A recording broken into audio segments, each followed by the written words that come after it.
Welcome to Art of Officiating's weekly dozen, comprising plays through September 21st, 2024. I'm Mark Bradley. These videos are from Colorado games, so I'll reference the Colorado 5-Person Mechanics Manual and Colorado Rules Interpretations and Modifications. Please consult your state's Mechanics Manual and Rules Interpretations if I say something that doesn't match what you do in your state.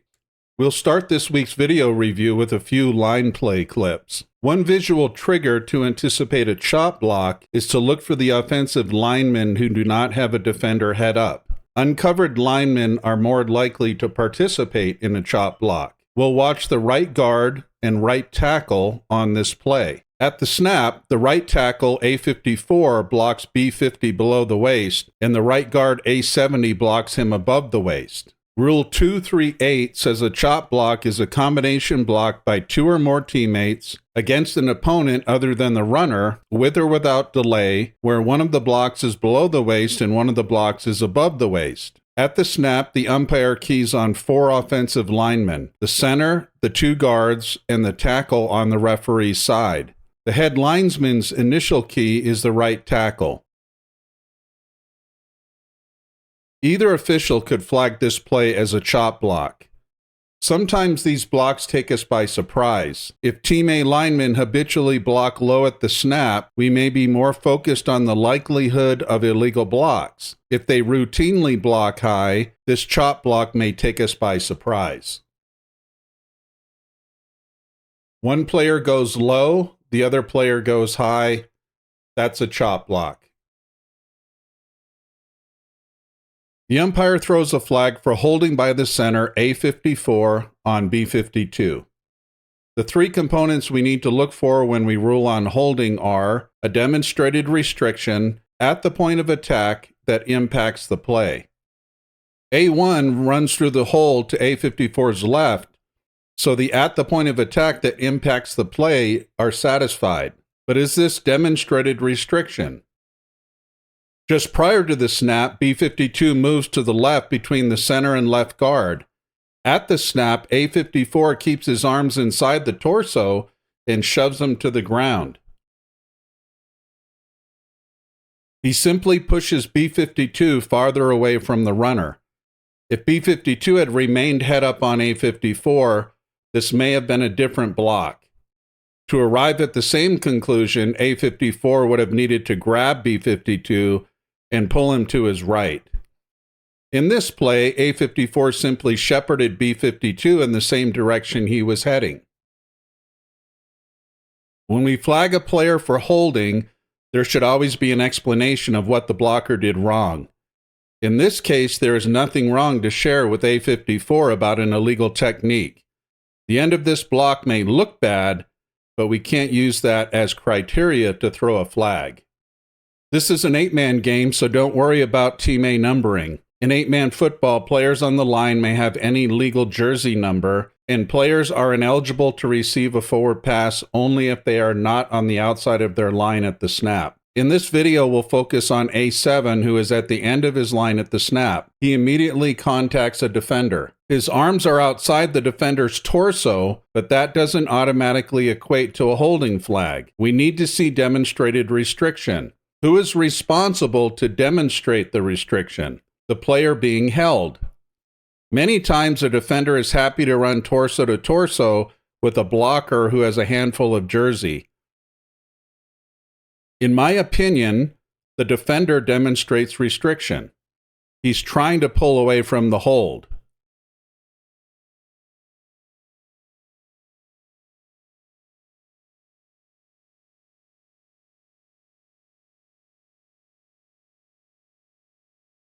The line judge or referee should be looking at this block ahead of the runner. Either official can have a flag. Now let's take a look at the back judge. I prefer the back judge not have his hands behind his back as he officiates the play. That looks too casual to me. As A9 runs down the field, the back judge should move closer to Team B's goal line.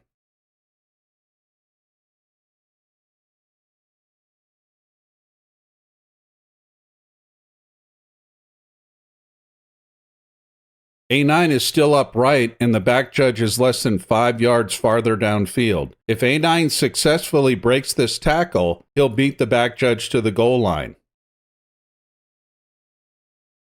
Let's look at the umpire for the final point in this clip. When the ball goes to the opposite sideline, the umpire needs to run, not walk, to close the distance to the players who are now between the hash and the home team sideline. At the very end of the clip, the umpire looks at the visitor sideline. He needs to keep his eyes on the players and hustle to the nose of the ball. The umpire's initial keys are the center, the 2 guards, and the tackle on the referee's side. As he reads run, he needs to shift his focus to the point of the tack, the blocks ahead of the runner.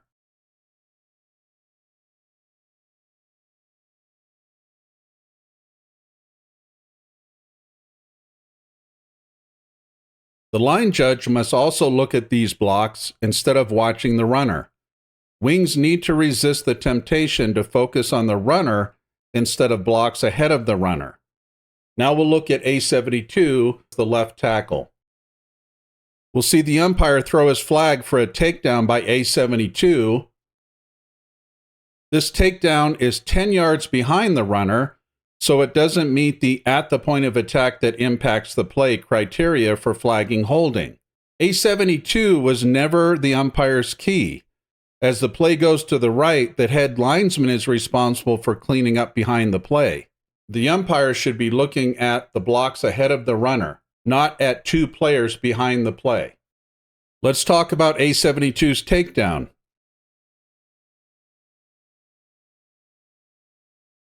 Sometimes we need to throw a flag even though it's not at the point of attack because the action is so heinous. If we ignore it, we appear incompetent. If this is a foul, it needs to be a personal foul, not a hold. The crew penalized Team A 10 yards, so this was reported as a hold. If the defensive team's coaching staff doesn't like the non-call, the wing can explain the takedown occurred 10 yards behind the runner, so we're not going to throw a flag for holding. This is somewhat of an angry toss. Just toss the flag to the spot of the foul. Notice the umpire doesn't complete his responsibility when the play ends. When you throw a flag, officiate as if you had not thrown the flag. Don't walk, close down on the players, dead ball officiate. Wait for the colors to separate, and then report the foul to the referee. We'll focus on the quarterback A2 on this play.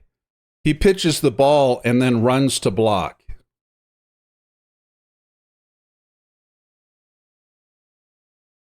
He blocks B40 below the waist. Which official has the best view of this illegal block?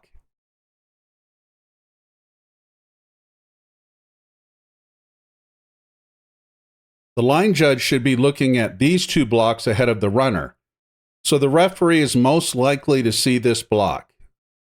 When A2 pitches the ball and then runs ahead of A82, we say he is looking for work or he is free to foul. He's in open space, so we need to see what he does as he runs to the right.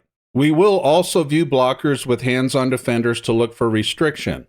The referee only needs to shift his focus to A82, the runner, as the 2 defenders arrive.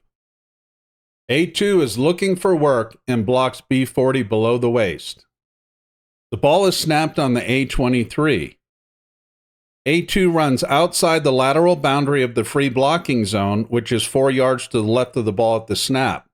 He then reverses field and throws the ball from the middle of the field into an area not occupied by an eligible receiver. The ball lands beyond the neutral zone. Rule 752 exception outlines the 3 criteria that must be met if the pass is into an area not occupied by an eligible receiver. The passer is the only player to possess the ball after the snap ends. The passer was outside the lateral boundary of the free blocking zone, and the pass reaches the neutral zone.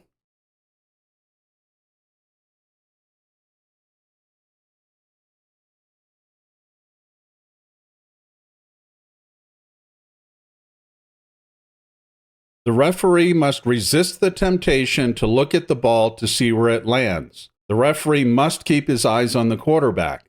Allow the wing and umpire to make that call. After dead ball officiating, the line judge will communicate the pass distance to the referee. This is a legal pass. The teaching point to this video is at the end of the play.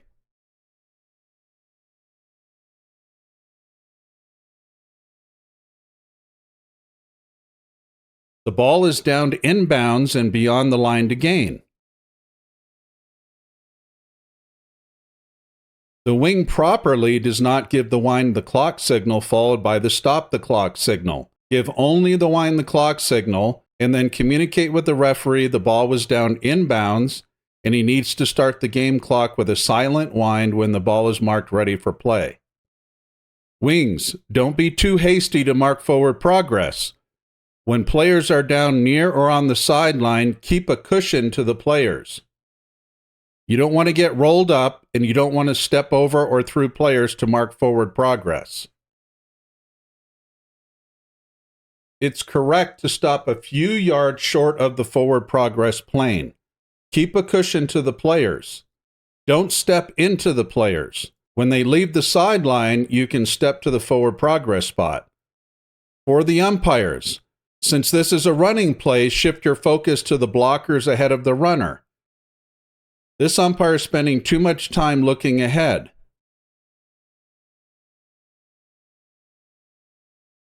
He's essentially officiating air at this point. He needs to be turned 90 degrees to his right, looking at those blockers ahead of the runner. Work to move closer to the blockers as the play goes away from you. As the play ends, the umpire is 2/3 of the field away. He needs to be closer to the hash on the line judge's side. The ball is snapped from the A3, so the crew needs to employ reverse goal line mechanics. The referee is on the end line. At the snap, the wings must step back to the goal line. You'll see the head linesman step to the goal line at the snap.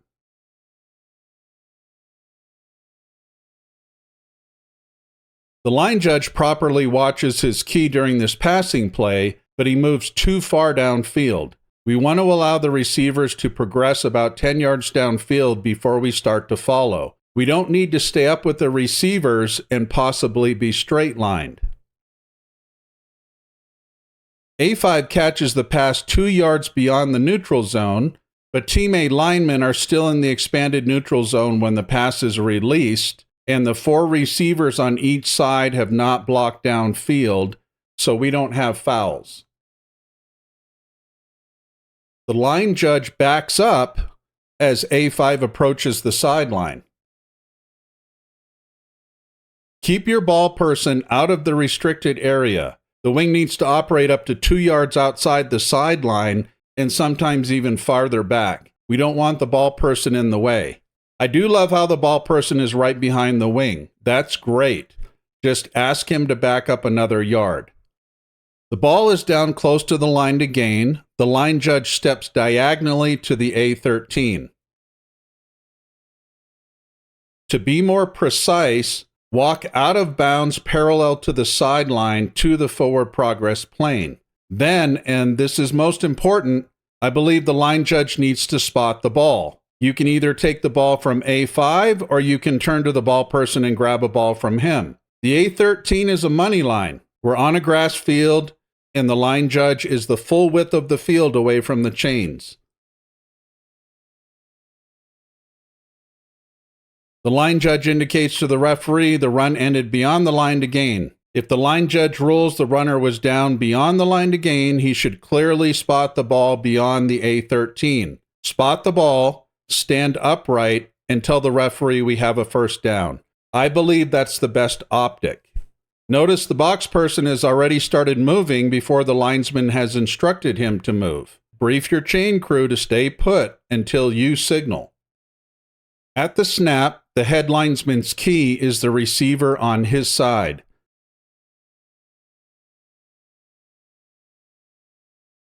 The linesman looks down the line until the ball is kicked. He completely ignores his key. Wings, discipline yourselves to keep your eyes out of the backfield Shift your gaze from your primary key, which is your tackle, to your next responsibility, which is the wing on your side of the field. The kick is short and travels only 10 yards beyond the neutral zone. R8 races forward to catch the ball.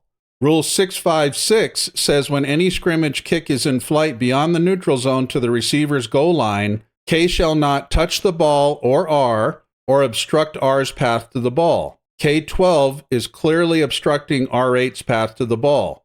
This is kick catching interference.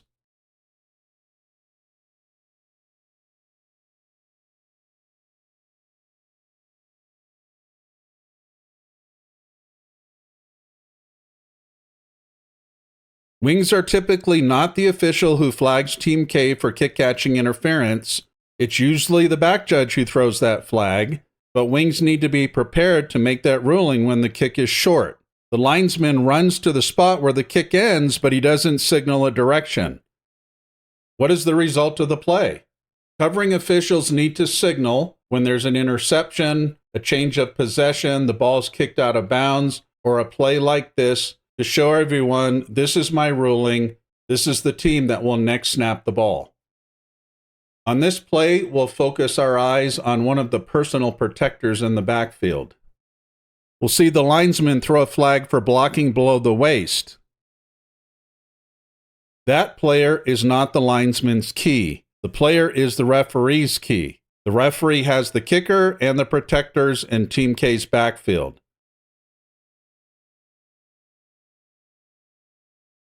The linesman should be looking at the gunner on his side of the field. This is an example of a good get by an official who should not be looking in that area. The line judge runs a little too far down the field. The Colorado Mechanics Manual instructs the wings to move about halfway between the line of scrimmage and the end of the kick. Line judge, don't be too quick to turn away from the players to get a clean ball. Dead ball officiate for a few seconds and then turn to get a ball.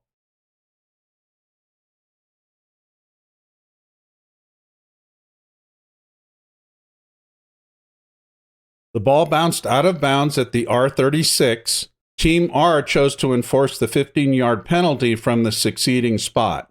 That's Rule 1042 exception. Team R next snapped the ball from the K49.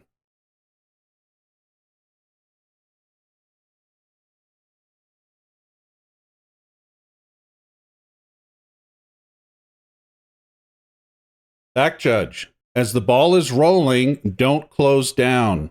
Keep a wide cushion to best view the players. Why are the Team R players huddled around the ball? I have no clue. I thought when coaches yelled Peter from the sideline, the players were supposed to run away from the ball like it was a rabid skunk. Rule 422E2 says the ball becomes dead and the down is ended when any loose ball is on the ground motionless and no player attempts to secure possession. Kill the play now. Nothing good can happen if you don't kill the play now. And nothing good does happen. K53 runs to the ball and blocks R27 into the ball. It's the back judge's judgment if this block is an illegal block in the back. Unfortunately, after R27 touches the motionless ball, there's a scramble. Team K comes up with the ball and the back judge points toward Team R's goal line. Rule 624 says any touching by Team R is ignored if it is caused by K pushing or blocking R into contact with the ball.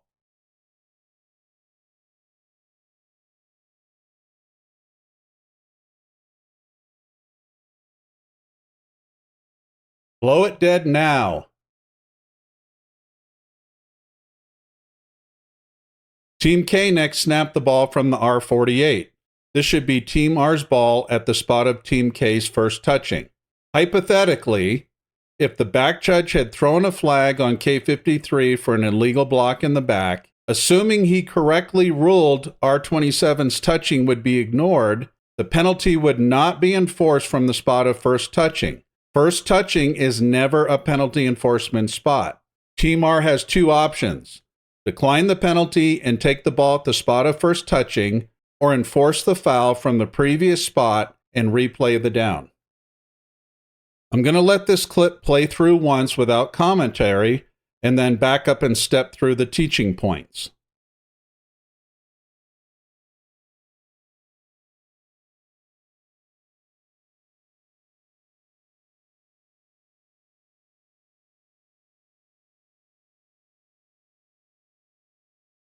When I speak to head coaches before the game, I always ask, are there any special plays or formations that may take us by surprise?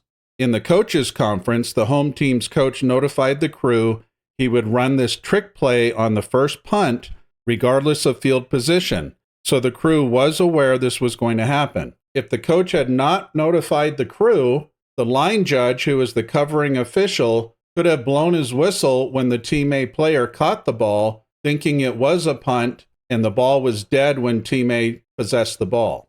So good job by the line judge not blowing the ball dead when A27 possessed the ball. Trick plays must be perfect, so let's talk through the three fouls that happened during this play. A27's helmet is not penetrating the waist of the snapper, so he is in the backfield. There are 4 other Team A players in the backfield, so this is an illegal formation.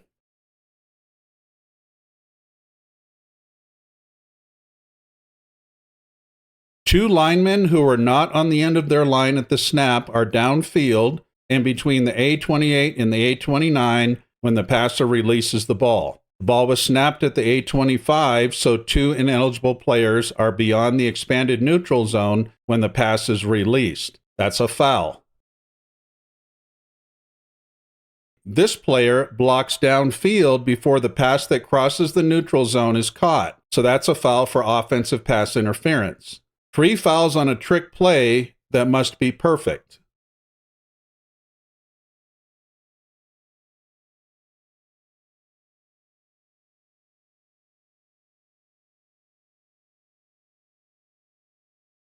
That's your weekly dozen for games through September 21st.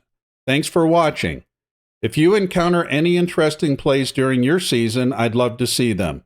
You can send them to me at contact@artofofficiating.com.